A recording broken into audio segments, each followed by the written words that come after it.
one and all. Welcome to Slapendipity, hobos of Happy Slappy Town. My name is Eric, and you may call me Eric, and with me is Gibby, who you may call Devon. Say hi to the fine folks. Hello, everyone. Welcome to episode 99. If you flip that all around, you get 66. Which is just one off from 6-7. I mean, Wow. 67. See, I was gonna go Cars, Route 66. I was gonna ask you if you like the movie Cars. But I guess you're just a brain-rotted Gen Z because you gotta go 6-7. So I guess we won't talk about the Pixar masterpiece that is Cars, and we can just move on. I've never seen Cars, so that What? works out for me. Wait, hold on.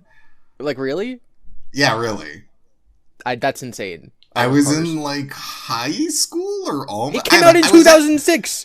We were 10 years That's old! basically... We're the same age! That's basically high school. Oh my god. I was too old and cool for Cars. We were the same. I loved Cars. Oh my.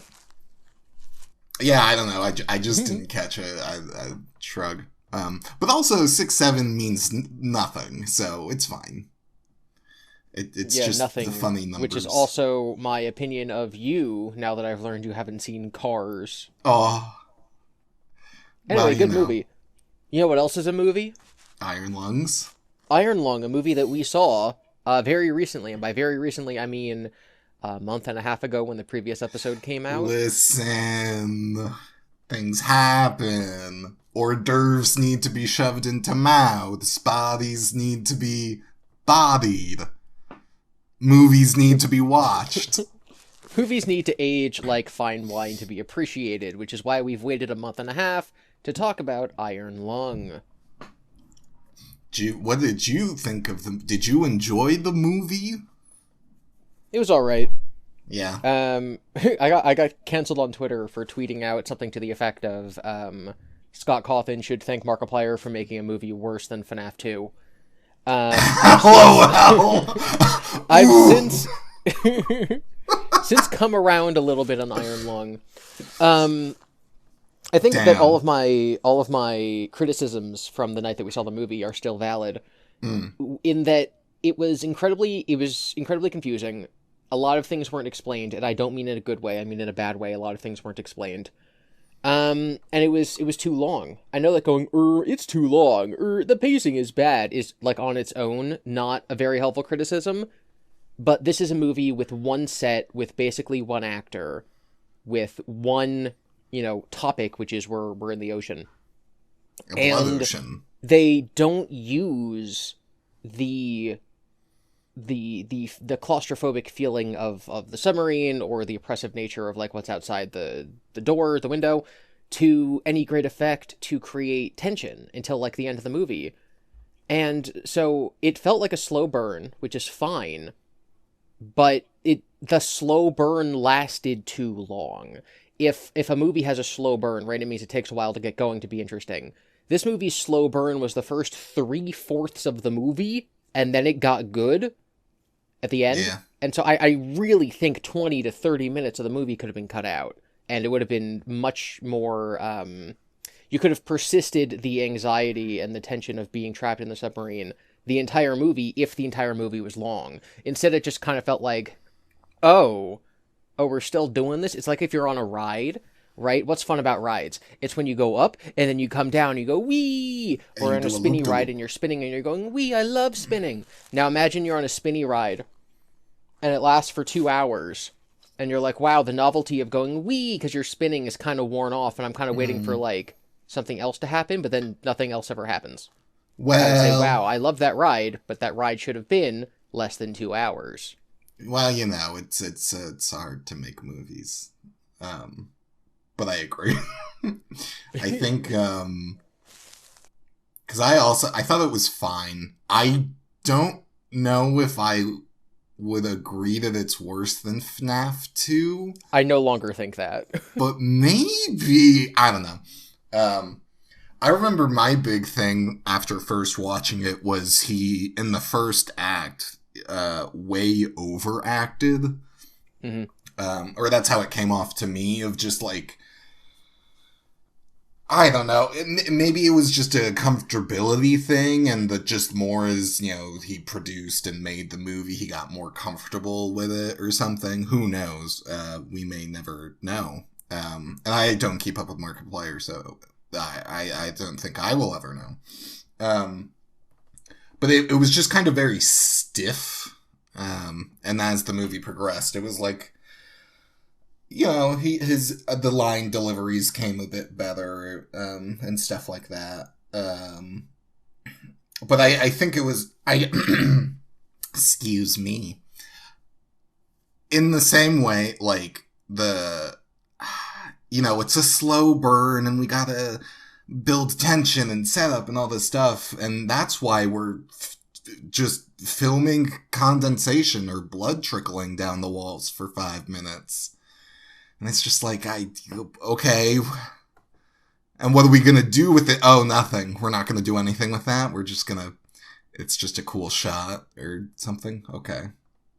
We can't cut that. Okay. And it was, so at first you were like, or rather I was like, I don't know what this movie is. Like, I get it's based off a video game, but like, what's the game? And you were like, Eric, you're being silly. You know what game this is based off of. And then I, saw the premise, and I was like, I do know what game this is based off of, because I watched someone play it for a while.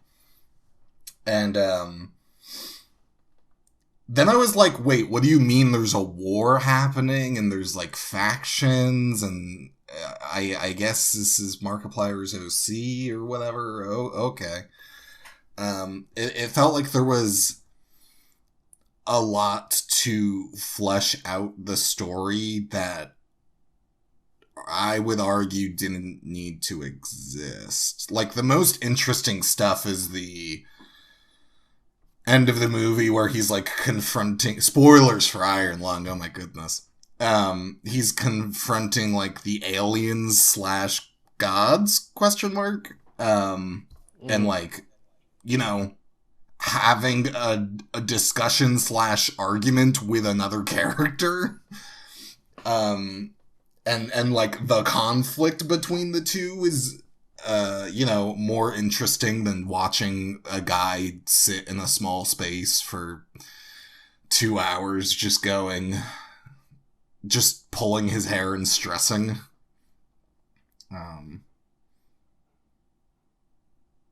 I don't know. It was fine. It was passable. It was fine.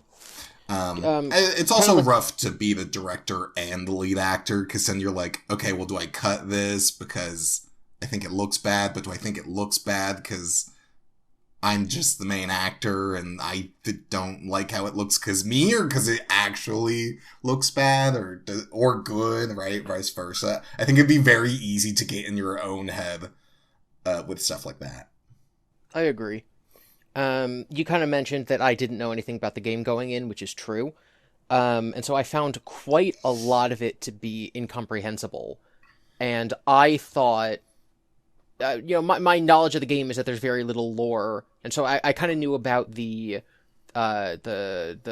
rapture, right? Where the entire universe disappeared. And so now the only people alive are on space stations. And then there's a moon full of blood and they're going down there for some reason.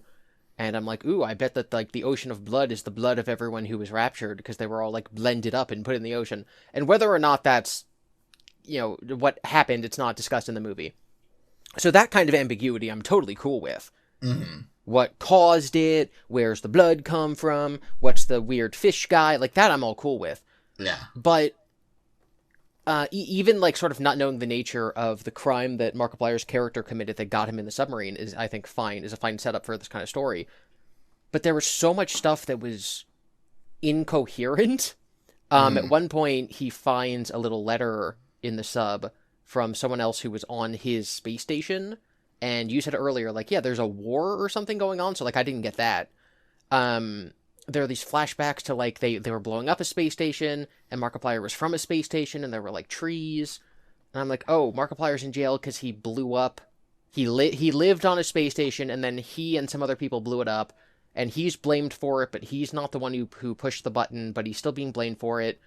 And the guy who wrote this letter, who was in the sub before Markiplier and died in there, even though the sub was still in one piece, so I don't know how he died, included this little acrylic circle that had like a 4-leaf clover in it or something. Not literally, but like a little thing in it. And the camera would just like point at it at certain parts. Like Markiplier started like carrying it around with him. And there was a point where he was like, something bad was happening and he was all distressed. And the camera just lingered on this little acrylic circle. And I'm like, oh, I wonder what that is. Like maybe at the end of the movie, he's going to use that to press a button, or he's going to use it to complete a circuit or something. And then it just never happens. It was never used for anything. It's not Chekhov's gun. It's never explained what it is. And I'm just, walking out of the movie, I was like, why did we waste time on this little thing if we don't know what it is? Maybe it's a thing from the game. So I asked one of my friends who played the game and is really into the lore. And she explained basically the entire movie was that there are different factions of humans who are on these different space stations. Markiplier was at war with a different space station. It was the enemy space station that he blew up. He was a soldier who blew up an enemy space station, and the enemy captured him, and that's why he's in jail. And I went, oh, that explains so much. I didn't get that at all, because how could I possibly have understood that? Markiplier's space station had, I think they called it Eden, had like the last trees on it. So like the only trees left in the universe were on his space station. And then toward the end of the movie, they dramatically revealed that all the trees are dead. No. So like there are no more trees in the universe because they all burned down. And so Markiplier's like depressed about that. And so my friend told me the point of the little acrylic disc is that there's a tree seed in there that is just starting to grow. And so it's a sign that even though all the trees are gone, they're not really gone because there's still one left in the sub. And so it's this thing about hope. It reminds him of home, and it's hope that maybe they can like bring back the trees in the universe. And I'm like, whoa, that's actually like not that's interesting symbolism to like keep cutting to it in his darkest moments to like remind the audience about what he's fighting for and hope of the future. I wish that was in the movie.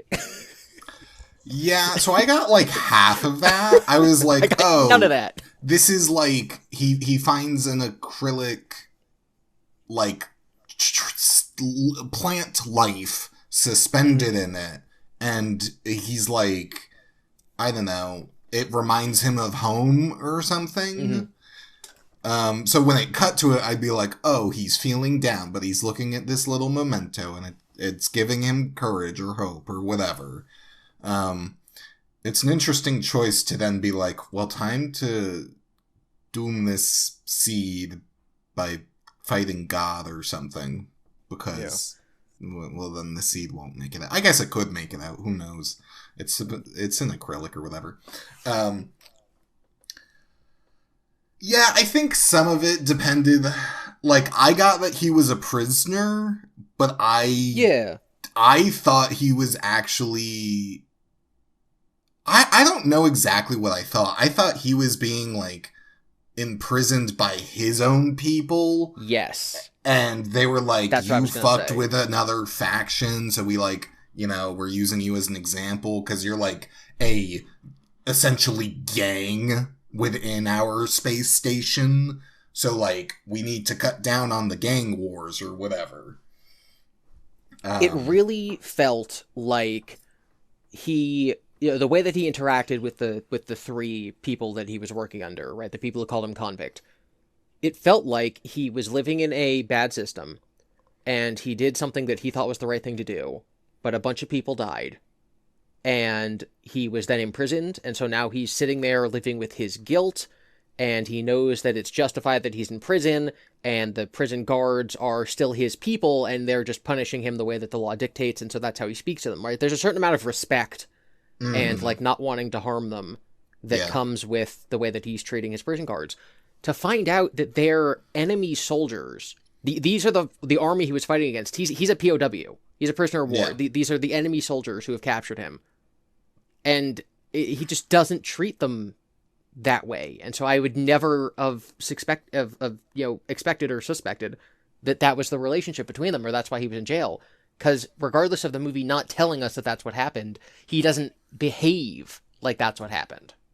Yeah, it's weird, because he's like, right, you could be like, you know, he's maybe like the ultimate hippie, right? Like he treats everyone with like, you're all my brothers or whatever, like I just an incredible amount of empathy for every person because humanity is in the state that it's in. So that could be one explanation, but then he like irradiates everyone in it because he doesn't understand the button he's been pressing, and he like loses his mind about it and feels incredibly guilty. Mm-hmm. And then it's like, well, wait a minute. If you're a POW and these are your like enemy guards that are messing with you and have like done this thing, like, yeah, fuck them. Who cares that you irradiated the shit out of them? Which is why maybe he's the ultimate hippie and like has incredible empathy. It's like watching, you're a Russian citizen and you're sent to the Gulag, and you're in there, and you might look at a guard and be like, Ivanov, this is wrong. Like, the way that you're treating your fellow countrymen, this isn't what we should have. Like, please, think about how the party's brainwashing you, right? Like, you can sort of see the idea of a citizen trying to talk to a guard in their own country in that sort of way. Mm-hmm. The idea that, imagine an American soldier was placed into a Russian gulag, a USSR prison during the Cold War. They would not behave the same way, but that's what this is. That's what Markiplier is. Yeah. He's an American in a USSR gulag. It's like, that's just not how it came off in the movie. No. Well, especially because they made a deal, and it was like, if you just go into the submarine, we'll commute your sentence or whatever, which was a lie. Like, once he was in it, he was stuck in there forever. But then the lady feels guilty about lying to him and all this stuff, and it's like, what? This is such a, like, I don't, it just confuses, like, what is the relationships, and if we're enemies, we're really nice to each other. Also, I don't want to be too nitpicky or whatever, because it's already based off something else. But, like, if the rapture happened or whatever, how are there humans? Space stations, they can breed. They say that they're still being affected by the light and the warmth of the stars that have disappeared, but it'll take however many light years away they are for that to happen. So this is the whole thing, like, if the sun disappeared, it would take 8 minutes before we'd know. Right? You've heard that? Yeah. So this is, all the stars disappeared, but it might take thousands of years before their light goes off. I see. Because I thought it was a more magical thing that was going on or something. I do. I think it is. It's like a religious or a magical thing, yeah. Because I was like, well, if 99% of humanity is gone, this is like, I don't know. There's a lot of humans that seem left over, despite it being that there shouldn't be. Well, it's everyone who was living on a space station, and it seems like like there were thousands of people living on space stations. Well, it's like, let's say all of humanity is doomed, except for the 1 million of us on space stations collectively. Like, imagine if this happened in the Star Trek universe, and so if you're in, the Enterprise or any of the other spaceships, you're fine. There would be millions of people left. I guess. It just seems... Maybe the number's too big. Maybe my brain is too small. And with that, let's move on to a different topic, if you're done talking about this, because I am. Yeah, that's fine. Okay. It was fine out of 10. It was not the worst thing I saw. Yep. Which I originally gave it a 4. I might keep it there. I think like 4 or 5 for me. Yeah, so what else did we do that week or the next week? That week? I don't ask me for specifics in the timeline, but I do know that, with the coming and goings of seasons, so too does speed dates. They come and go, Cheerio, pip pip, and all that. Okay, so we went to another speed dating event. This was Hooray. a couple days before Valentine's Day, right? Yeah. Okay. Yeah, it was. So let's talk about the event and how it went, and then maybe how the aftermath. I just think it's so bold to have a speed dating event 2 days before Valentine's. That's how you get all the desperate ones. I know. Well, like us. Yeah. So my thoughts going in were like, we've done this quite a few times, that I'm no longer like anxious about it. Sure. I didn't prepare or anything. This is the first time that I was able to talk about, like, I'm just going to go straight in. If they ask me what I do, I'm going to say I do YouTube. If they ask to specify, I'm going to bring up my book coverage of the FNAF books. I'll say, hey, do you know Five Nights at Freddy's? I cover the books. I treat them like serious literature. I went to college to be an English teacher, and now I'm doing that on the internet, trying to teach literacy to kids through this video game novelization. Right? That's sort of like just what I said. Instead of it being confusing and like, blah, blah, blah, blah, blah, blah, it's just a very simple, that is what I do. Right. So it was the first time I was able to just sort of very confidently state what I do without it being, like, not shameful, but, without having to have, like, a million asterisks or, like, hide half of it. Mm-hmm. So, like, that was sort of my big thing going in, was I can just, like, I can just talk about that. Right. What was your sort of, what was different about this time for you? Nothing. I was like... We're just going in. Maybe we'll meet people, maybe we won't. I believe I've alluded to it before, but I am studying to acquire skills. So when people were like, hey, what do you do? I'd be like, I have a magic touch. Yeah, gosh, that sounds bad. No, oh that gosh. Sounds fine. Okay. That's what I was alluding to. What's different about it for this time for you is that you're not unemployed anymore. You can't just say, oh, I'm between jobs. I play video games. You can be like, yeah, I'm in school. I run the most successful podcast. Thank you very much. That's true. Yeah. No longer the in-between jobs excuse as I was looking for things. Now I can be like, I am learning a skill set and, will have a job, a traditional professional job, with benefits and all that stuff in the near future. Don't I look so approachable? The answer? No. Mm-hmm. Yeah. No, I'm just gonna speed run, like, I got matched with one person and emailed her and was like, hey, blah, blah, blah, blah, blah. Did not hear the response. Tragic. Yeah. I'll tell you what happened with me, and then I have a couple more questions for you. Oh, sure. But I talked to the very first person I talked to seemed very, very nice. And we seem to have, like, quite a bit in common, and just, like, could hold a conversation, right? Like, that's kind of what a lot of why speed dating sort of better than the dating apps is, like, you sort of immediately know what you're going into. Yeah. So, like, we talked, I'm like, wow, I feel like really big connection. One of the last things that she mentioned is where she went to school, and she went to the same school that I did. And so I'm like, whoa, that's like double cool. I already liked you, and I was already going to hit yes, but like, oh, it's just like serendipity. Oh my God, that's the name of the show. Crazy. So I hit yes on her. And then a couple people later, I met someone else who was just kind of like, again, generally nice and a couple things in common. So I hit yes on her. And then there's the big question mark. And I'm still debating about if this is the right thing to do or not.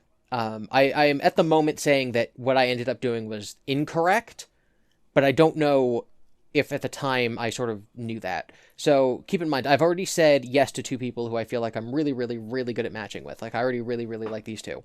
Right. So I'm talking to a third person, and nothing wrong with them. They can hold a conversation. They can talk.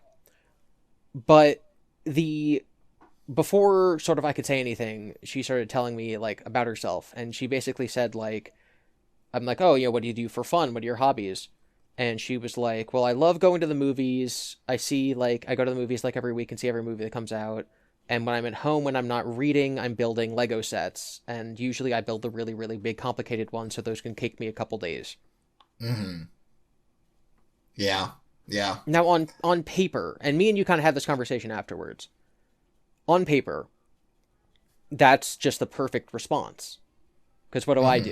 do? What are my You, hobbies? I you, go to the movies multiple times a week, see literally everything that comes out. I read, and I have a million Lego sets. yep. And it's literally like if someone stalked me and found out I was going to this event and like they wanted to date me, and they'd go there and they would perfectly, you know, tailor their words to get me to say yes. They would have just said word for word what this person said. Right. I ended up not saying yes to them. I clicked no. What? My Um, plan was foolproof. yeah. So again, we've sort of gone over this a couple times. The reason I said no is because I felt like this person was too similar to me to the point where I would not be challenged by them. I would not learn things from them. What I value in friendships and especially relationships is I want you to teach me about things I don't know about. One of the things that me and you talk a lot about, Eric, is like anime. And that's because Yes. I know nothing about it, but you watch it, and so you recommend things to me, and then I'll watch it, and then we can talk about it. You have shared something with me that I would not have done previously, and now we can discuss it. Uh-huh. And the, as much as I love going to the movies, as much as I have a lot of Lego sets, I sort of see those things as things that I'm currently doing because I'm in my cough cough mid cough cough late 20s. Now I'm 30, obviously, but like, the last couple of years, I'm doing these things because I'm single, and because I have disposable income because I'm single, and because I have nowhere, I have no one to go out with because I'm single, and so I go to the movies, and so I build Lego sets, and so I have collectibles all over my house. I don't want that to be my future. I want to have children and have like a normal suburban home, and not spend money on collectibles, and like do things with a potential girlfriend that's not just going to the movies. Like, oh, we could go here, we could go here, we could go and do a lot of things that's not just sitting in a dark movie theater. So, sitting across from someone who said that her hobbies are the exact same as mine, the last thing I would want to do is date this person. Because then we'll just be sitting in our house building Lego sets together and going to the movies forever. And I don't want to do that. That's something you do in your mid 20s. That's not something you do when you're 30 and you're trying to settle down and like have a family. Those are things it's kind of like video games, right? It's like, yeah, a 16-year-old plays video games all the time, and I love video games. I don't want to be playing video games all the time in my early 30s. I want to be a father and have children.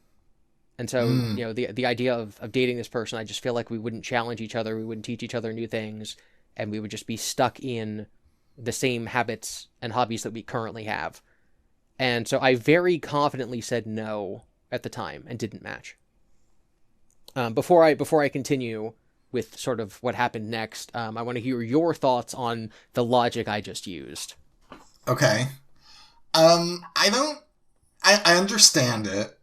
I don't fully agree with the end result because, right, she could be using the same logic of, right, of like, well, I'm single, I'm just gonna, go to the movies every week and buy Legos because I'm interested in this, but, I would like to be a mother and have my own kids at 30 and whatever. And even if you like have the same things, like hobbies and all that, like you are still different people and like can come away with different takes and views and stuff. So she could have watched Iron Lung and been like, well, the symbolism is really powerful, Devon, don't you see? Because of the blah, blah, blah, blah, blah, blah, blah, blah. And be like, whoa, you're challenging me to understand this movie.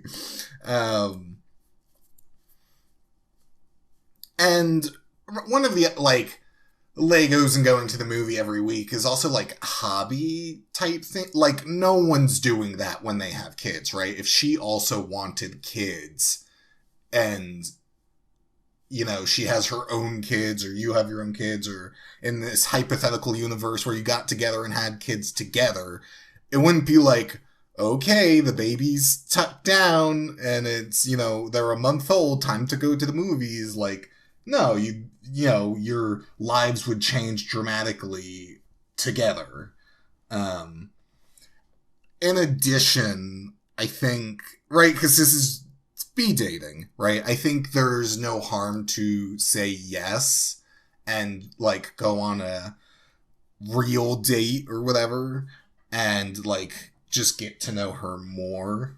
And be, you know, maybe that's where you learn she's like, yeah, I enjoy building Legos, but I actually don't want to do this for the rest of my life, or maybe I do, or whatever. So in short, you're saying that I shouldn't have been so dismissive and I should have gone on the date and see what happens. Yes. Okay. I agree in hindsight.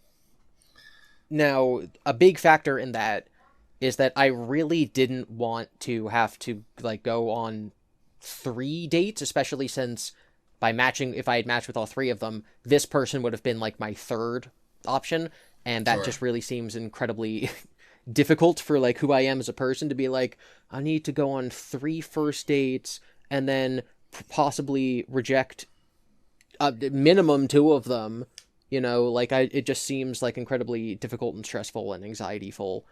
I was also very certain I was going to match with the other 2 people, which I ended up doing. So the end result was I matched with the 2 first women who I talked to. And because I said no to this other person, I don't know if she said yes to me or not. And I started, you know, I went to go set up the dates with them. The one girl, the one who I really, really liked, actually emailed me before I could email her. She was like, hey, here's my phone number. Like, talk to me. And I was like, wow, she's really, like, you know, lickety split with it. She's really, like, as serious about this as I am. That's really, really cool. So I text her and we sent a couple messages back and forth. And by a couple, I mean, like, literally, like, 5. And she's like, oh, sorry, it took me a while. I basically said, like, hello, I'm responding to your email now on text message. And she responds a couple hours later and she says, sorry, I was busy with work, but I can talk now. And I said, oh, you know, remind me about what your work was. And then she reminded me about what her work does. And she said, oh, remind me what you do for a living. And I said, I'm a full-time YouTuber, so I'm very available. You know, I have a very flexible schedule. And then she never answered. Oof. Oof. And I definitely I said it in person. You didn't say that you teach media literacy to children via the internet, though. When we were in person, I definitely said I'm a full-time YouTuber, and I probably mentioned Five Nights at Freddy's. So I was, like, heartbroken. I'm like, wow, okay. I guess that's what we're doing. Whatever. So yeah, so she totally ghosted me. Well, I don't want to. I'm but yeah, definitely disappointing. Definitely disappointing. The other one who I matched with, I was much more direct with, and I basically sent her an email. I'm like, hey, we matched. I'd love to, like, see you in person soon. And she said, okay. No, she said, like, okay, I'm available these days. And I'm like, okay, here's, you know, I live here. Where do you live? So we'll try to figure out, like, a place in between to meet. And then she just never answered that. So again, she ghosted me. And you know, my thoughts are that these people probably matched with, let's say you matched with, like, 5 guys, right? And you're trying to, like, set dates or whatever. You know, one of them's going to fall through the cracks, and you're probably going to, you know, I'm probably not their first pick. So let's say they set up 3 dates with their top 3 picks, and then I'm just kind of left hanging. And, like, I get that, and I don't take it too personally. But it is just sort of like, oh, wow, maybe I should have said yes to that other person because the first 2 ghosted me. Maybe she was, like, the nicest person in the world, and I said no for literally nonsense reasons. Yeah.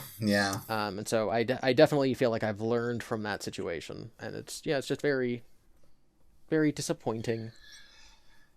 Well, this is progress, though, because I remember you used to talk about this on here and be like, why would I say yes to more than one person?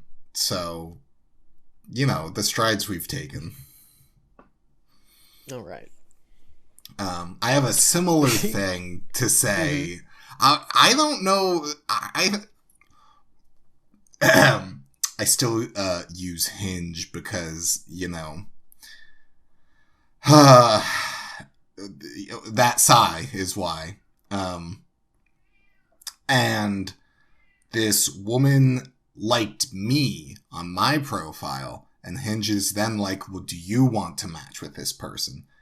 And so I looked at her profile and I was like, yeah, why not? You know, she seems nice enough and kind of similar interests. She's a bit more outdoorsy than me, but that's fine. She's also still a nerd. So how outdoorsy, you know, difference is there really? So I agree to match with her on Hinge, and then I put my phone down for like 5 minutes and I do something else, come back to it, and I'm like, okay, let me look into this. And in that time frame of 5 minutes, she unmatched me. What? Yeah. So possibly she accidentally liked me. Possibly she accidentally unmatched me. Or I don't know. I think it's kind of wild, and I have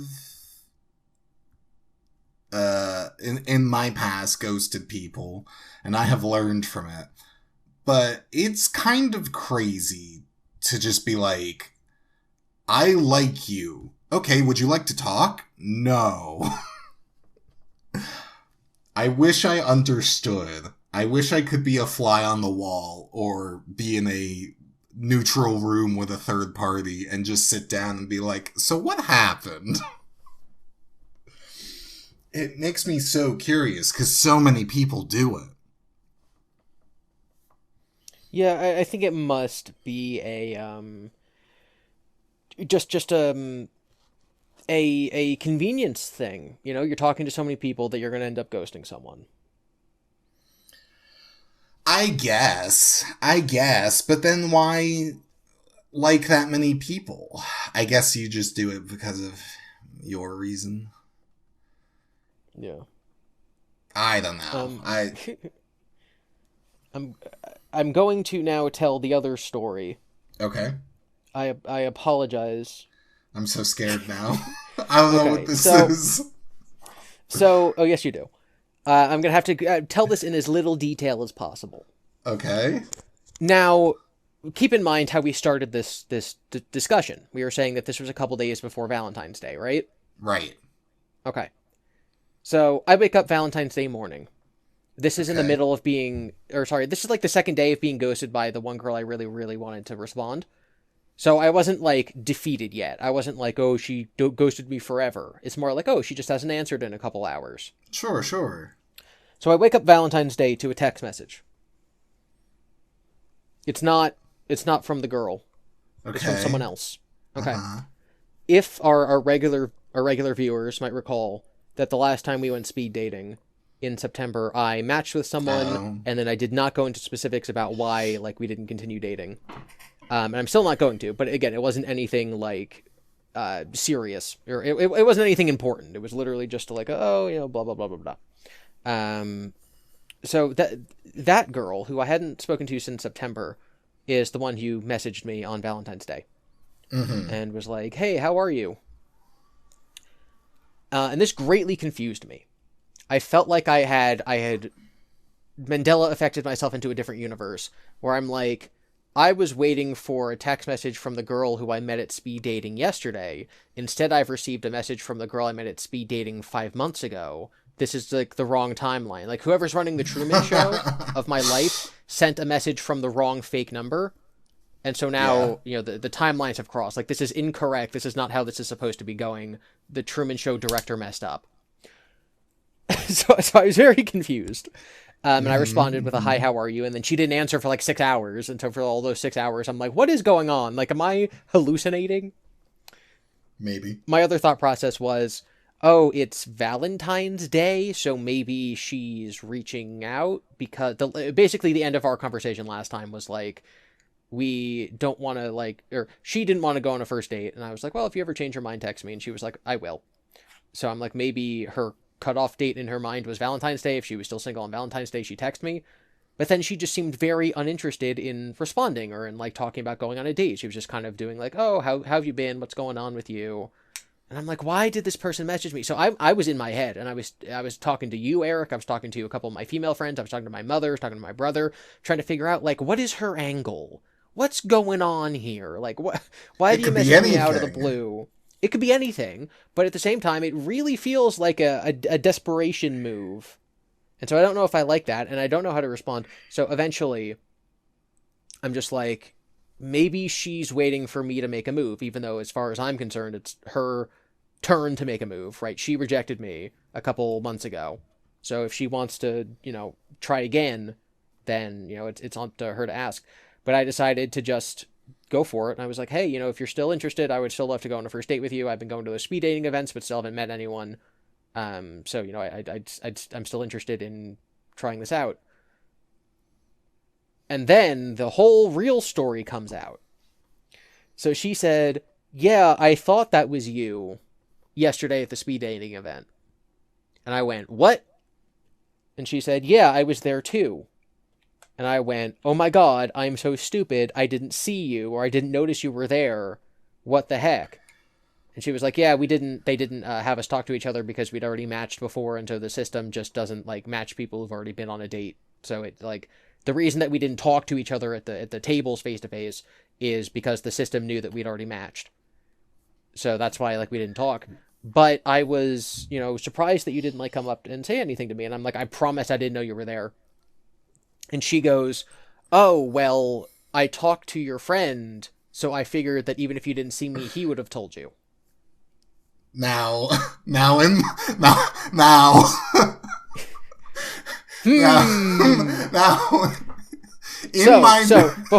before Eric can say in his defense, from my perspective, this girl who rejected me 5 months ago is texting me out of the blue on Valentine's Day, and I'm like, what is her motive? Women are insane. From her perspective, I didn't talk to her at the event. I must have known she was there because Eric should have told me. She went out of her way to text me to maybe, I don't know, be like, hey, how are you? And I respond with very short, impersonal phrases, because in my head, I'm like, I don't want to, impose on her when she's the one who said that she didn't want to go out with me. So I'm not going to be overly happy and emotional. I'm just going to kind of respond blandly and let her say whatever she's trying to say. So she reaches out to me. I'm giving her back nothing. I'm just like, yeah, no, I'm good. How are you? And so I can totally see why she'd be like, oh, does he not want to talk to me? Was he avoiding me on purpose? Am I annoying him by messaging him because he doesn't seem interested? So we're both just having just a complete misread about what the other person is doing. A comedy of errors. Complete misread about what's actually happening. So, Eric, you want to give them your excuse? Now, in my defense, we got there a little bit early, and we were just kind of standing around in the event area as people were trickling in, and I looked at you, tapped you, and was like, hey, look at that girl in the glasses over there. I think she was here last time. And you went like, oh yeah, I think you're right. And I was like, cool. She's here too. You being like, hey, I think that... You going, I think that girl over here was here last time, is not the same as, hey, look, it's the girl that you matched with 5 months ago. I may have glanced over. Me and you, there was a big screen showing the Olympics, and me and you were kind of watching it while we were waiting for the event to start. So yes. Me looking away from the ski jumper and being like, oh yeah, whatever, okay. It's not the same as you actually pointing out who was there. Now, also, I had a bit of a break in the speed dating because one of the people that was supposed to show signed up for the wrong thing. So there was a table of people on a break due to things getting people not showing up and stuff. And she was at that table along with someone else, and this other person was just like, ooh, this is my first time, I don't know what I'm doing, blah, blah, blah. So we were kind of listening to her and giving her a bit of advice, and then when it calmed down, I looked at this girl and was like, hey, how's it going? And she was like, oh, fine, blah, blah, blah. She was like, oh, you guys were here before, right? And I was like, yeah. You were here before, right? And she was like, yeah. And I was like, oh, cool, how's it been, blah, blah, blah. And that was it. I completely forgot that you matched with her.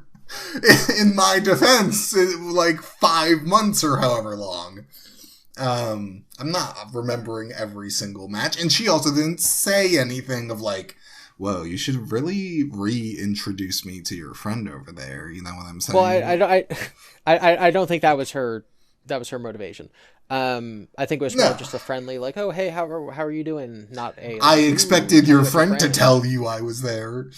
Yeah, yeah. I think she had some slight ulterior motives. Possibly. I do want. So I've been debating saying this just because I really every time we talk about speed dating, we always say like you should be allowed to go to a speed dating event, and not expect that the person you're going to talk to is going to talk about your private life on a podcast. So that's why I'm always keeping all these details very vague. So I didn't know if I wanted to say this or not, but I'm going to because I feel like leaving it out in the open might be worse. The reason that she rejected me back in September is because I do YouTube. Like, not, again, it was not anything bad. It was basically just like I don't want to date someone who's in the public eye, which again, totally understandable. You know, what do me and Totally Eric do? We do a understandable. podcast where we talk about our personal lives. Imagine Yeah, dating someone. Imagine like going on a couple dates with someone, and then it doesn't turn out well, or blah blah blah blah blah, and then they yap about you on a podcast. And it's they the same call thing with you a like baby. or like a comedian. You know, it's like if you date a comedian, it's like, oh, this relationship better You're go well, or else I'm going to end up being the hmm punchline of one of his jokes in 5 years. You know, it's a if totally you normal thing to not want to engage with, which is why if my you response was basically like, you know, I totally understand if you ever change your mind, because I do think that we'd be, you know, very compatible. If you ever change your mind, then reach out to me. So like that was the reason. same thing if you date a singer. If it doesn't go well, you're gonna have a song written about you, and people are gonna dance to it. Yes, yeah. Um, so yeah, it was just a very interesting. She was like, "Yeah, I talked to your friend. I don't remember what his name was, but like we talked, and I kind of would have expected him to tell you." And then I think she may have been a little like, "Wait, was that Devon's friend? Like maybe that was the wrong guy. Maybe I'm misremembering." So she said, "It was your friend who asked about the body of water, right?" And I said, "Yes, that was him. That was Eric." Um, Yeah. so while I believe I've now reached the end of the stories I want to tell with like those 3.5 people who I met, I wanted to ask you, I guess one last time, did you ask everyone at this event about bodies of water, and did they give you any interesting answers? Not everyone. Um, some people just aren't meant for it, and that's okay. I think You know what's crazy? I think one person said river, and I think she's the only person who said river. Out of every time I don't think anyone has ever said river before. So that's cool, because she's like always on the move and always like changing or something. Um, which respect. You know what? People love the answer lake. Everyone is kind Mm-hmm. of boring and just wants to have fun and just chill or whatever. One person did say ocean, and I thought that was interesting because to me, ocean is just like, vast and violent crushing waves and stuff like that, and that was part of her logic, and I was just like, okay, understandable. There are different people out in the world, and some people are oceans. So I think those are the only two that stuck out to me. You can assume everyone else was a lake. That's funny. Um, I guess the last thing to talk about on this topic, because you said that you were also ghosted, right? Yes. Yeah. So I feel like we will continue going to these in the future. I feel like I have a duty to keep trying. I downloaded Hinge because you have it. One of our friends found a boyfriend on Bumble, and so I'm like, maybe I'll try Bumble. But they also pay for it, so I'm like, oh, maybe Hmm. I'll pay for it at some point and like see if that works. But yeah, I feel like we're gonna continue doing this, and we'll Yep. see where it goes. But this Well, one was a fail for multiple reasons, in and out of our yes. controls. Yeah. Well, Um, I'm just gonna speak on Bumble real quick. I agree. Nothing more to say about the speed dating. Um, Bumble is extra silly to me because the women have to make the first move. It's the whole gimmick to the app. Good. Do you know how many times I would match with a woman? The woman, right? They would have to send the first message, the whole point, and then they just wouldn't. sad. I don't think I ever had a conversation on Bumble because everyone just let the time go or unmatched. Truly, something. The way of the flowers. Yeah, I think that's why I like Bumble, because it's kind of like I get to just say like, yes, I do like this person, and then it's on them to do the, the response. Sure. I think I would like that, but again, haven't really had much success. Yeah. Okay, so if you're done talking about dating, we can move on to another topic. Yeah, sure. Hit me. Okay. Um,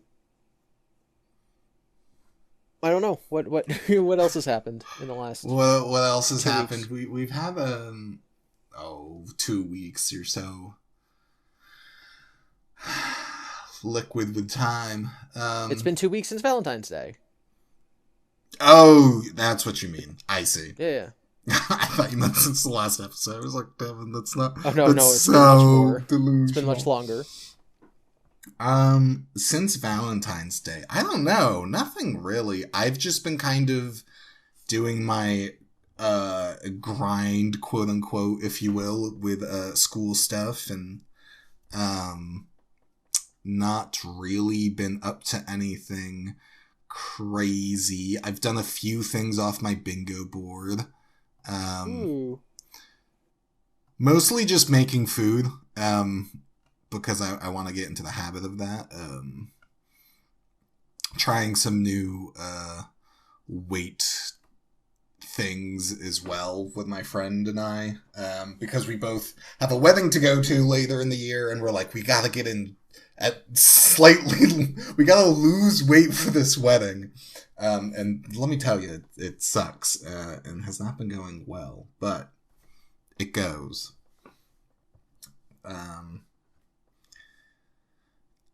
I don't know. Have you done anything in those 2 weeks? Not particularly. I've been doing a lot of, making YouTube videos for a variety of reasons. I haven't published any videos this year, on my main channel, the FNAF channel. For personal reasons, like my editor's process is really slow at the moment.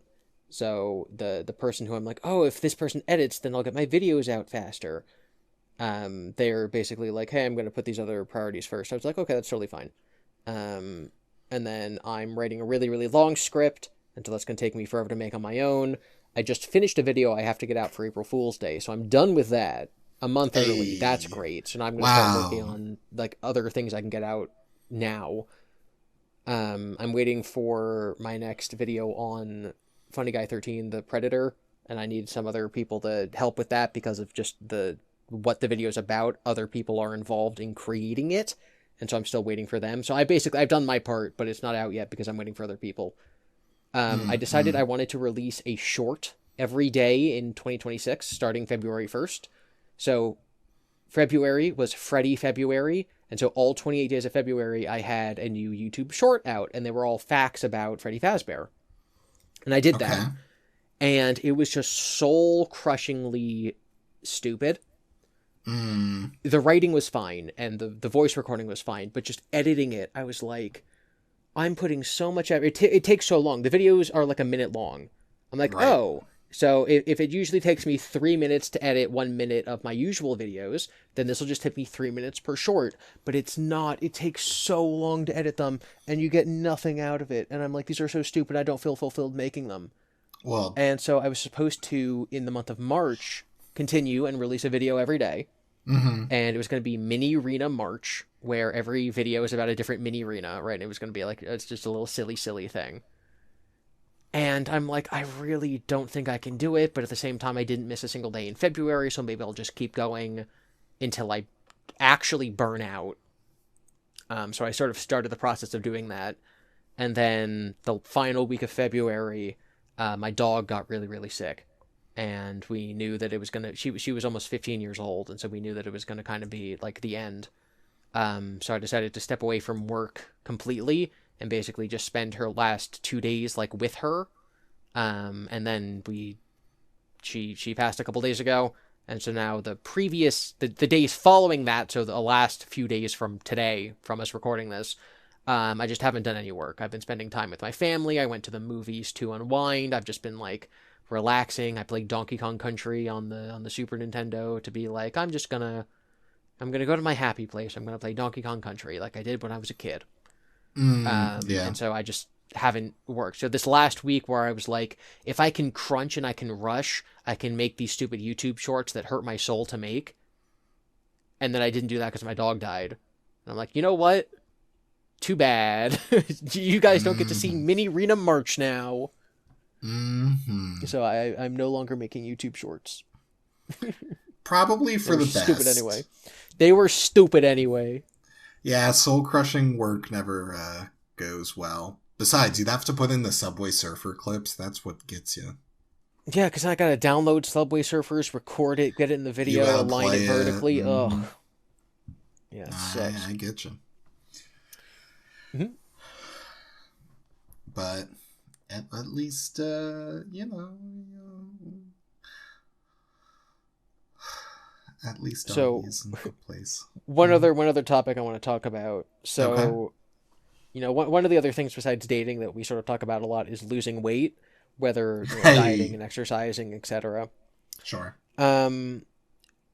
I try not to eat carbs, right? Because that's kind of like one of my big problems. And if you stop eating carbs, you'll lose weight, and that's really cool. Blah blah blah.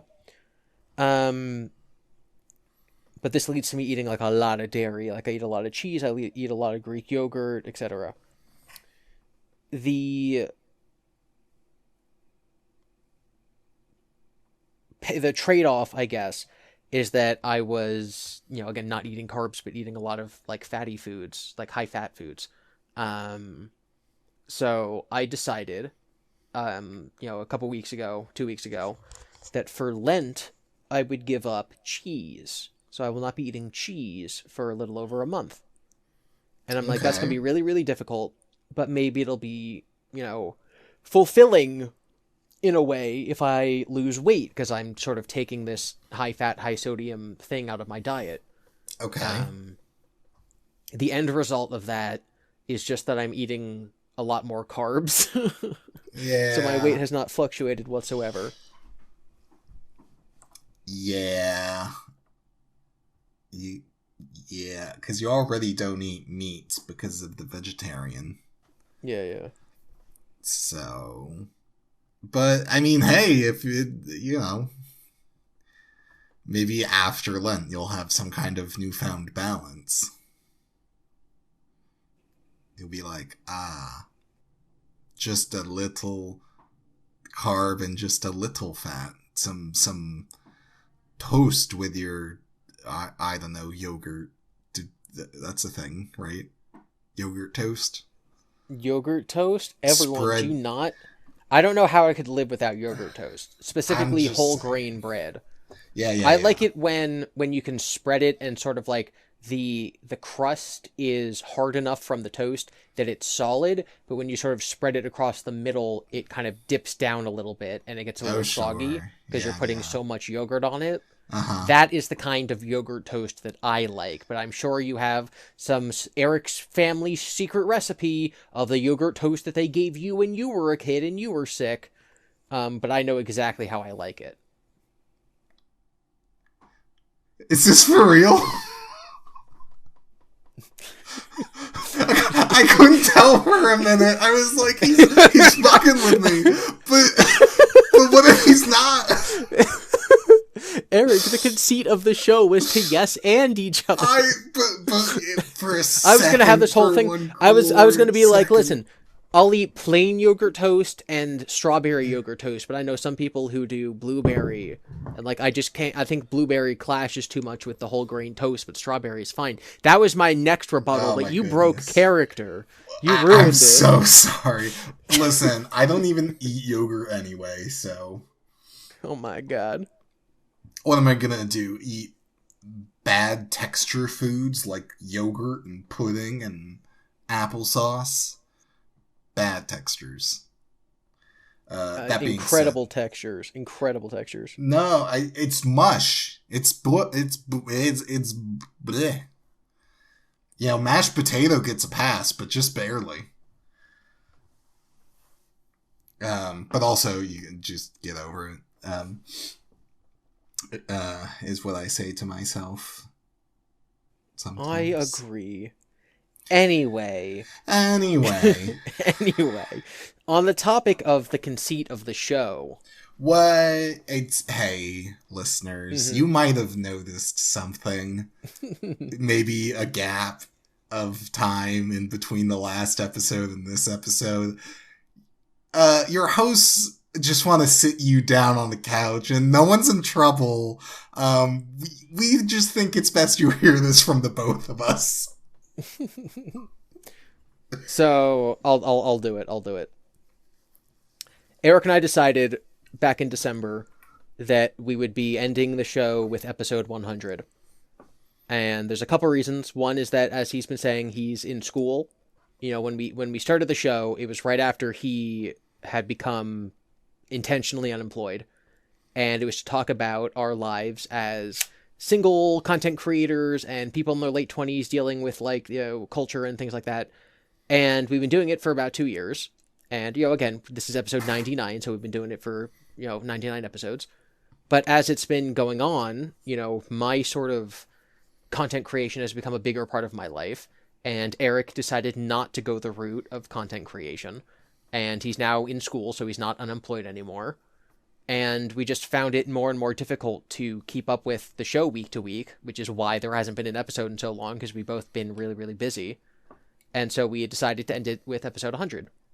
And that was supposed to be, back in like late January before we missed 6 weeks? Yeah, I think our technical 2-year anniversary is like the second week of February or something. Mm-hmm. If we had put episodes out, we would have, been on time with it. But, things got in the way, and that's no one's fault outside of our own and our own time management and lack thereof and other tasks being performed. Mm-hmm. Nothing you guys did is influencing our decision.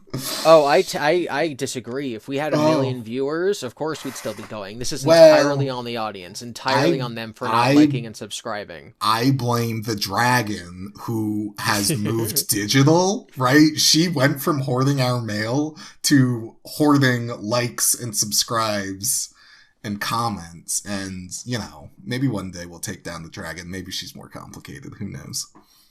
So one of the reasons that I've been saying for the last couple episodes, like, hey guys, make sure you send in your emails if you want us to see them, it's because I knew that we would only have 2 episodes left, and so if you wanted your email seen, you basically had to send it in already. We will, once this episode's going to go up, March 3rd? Yeah. So if you send it 4th. Before March 4th? March 4th. March 4th. 5, 6, 7. If you send it in before March 8th, if you send it in an email before March 8th, I guarantee that we will see it, but this is going to be your last chance, because next episode is going to be the final episode. Yeah. Beyond that, you were not happy with me, Eric. A couple episodes ago, when we were making our bingo boards, I made a comment about how, wow, it'll be really interesting in an episode next year to see how the bingo boards do.